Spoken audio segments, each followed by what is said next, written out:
Saya contohin arti reg issue dan corporate action apa bang, biar lebih mudah dipahami. Oke ya guys, jadi tadi aku ada kasih sinyal di grup pantau real. Rupanya hari ini bandernya masih malu-malu ya untuk naikin, jadi ya masih sideways. Ya udah nggak apa-apa, masih nyangkut juga akunya.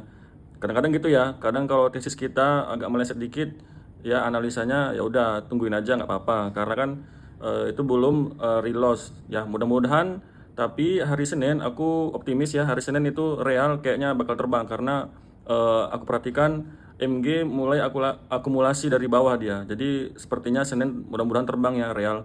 Terus pun tadi Bro Rohim ada kasih sinyal ya, Keter pantau rebound di grup privat ya. Alhamdulillah Keter rebound pada cuan ya di grup teman-teman di grup. Jadi buat Kak Kreuti, pertanyaannya tadi soal corporate action dan red issue ya. Biasanya kalau orang saham sebutnya tuh RI. Kita kasih contoh yang mudah biar lebih gampang dipahami ya. Apa itu red issue? Red issue itu adalah menambah lembar jumlah saham ya. Jadi lembar sahamnya itu ditambah dengan maksud tujuan untuk menambah modal suatu perusahaan gitu. Jadi caranya untuk menambah jumlah modalnya dengan menambah jumlah lembar sahamnya.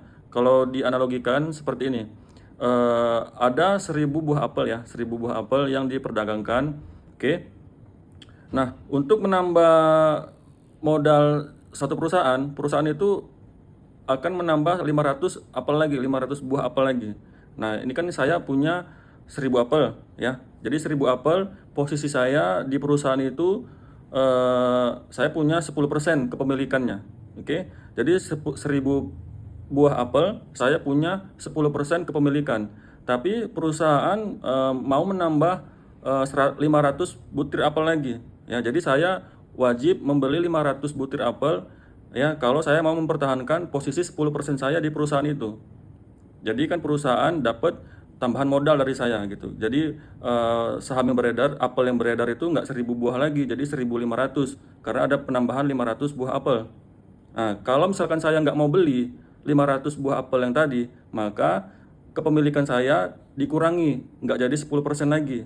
Nah, jadi hanya sekitar 7% gitu. Jadi kalau 500%-nya saya nggak mau beli, maka 500%-nya akan diperjualkan ke publik gitu. Tapi kalau saya beli, saya bisa dapat harga diskon. Contohnya apelnya tuh harganya Rp100 ya.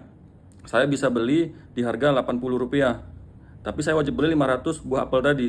Jadi perusahaan dapat dana segar dari saya, otomatis valuasi perusahaan tersebut makin bertambah karena adanya penambahan modal dari situ. Nah, apa corporate action? Corporate action itu ya itu tadi red issue. Itu adalah aksi korporasi, aksi perusahaan. Jadi corporate action itu ada banyak, ada dividen, ada stock split, ada red issue tadi, ada merger, akuisisi, nah gitu. Jadi perusahaan yang ada corporate action kita analisa dia melakukan aksi apa untuk di perusahaannya. Tadi malam juga kita udah pelajarin ya di grup privat bahwasannya cara menghitung jumlah harga asli suatu perusahaannya. Jadi kalau misalkan perusahaan itu ada right issue ya kan, contohnya kayak tadi kan ada modal dia misalkan 500M, terus dia right issue kan mendapat modal mendapat suntikan dana segar sekitar 200M misalnya, jadi kan jadi 700M. Nah, otomatis kan harga suatu saham tersebut, perusahaan tersebut kan makin bertambah valuasinya. Nah, itu kita bisa hitung harga aslinya berapa dia. Jadi nggak halu-halu ya. Jadi nggak OTW 1000, OTW 10.000, nggak. Kita bisa hitung harga aslinya berapa dia setelah red issue. Itu udah kita pelajarin di grup kelas privat.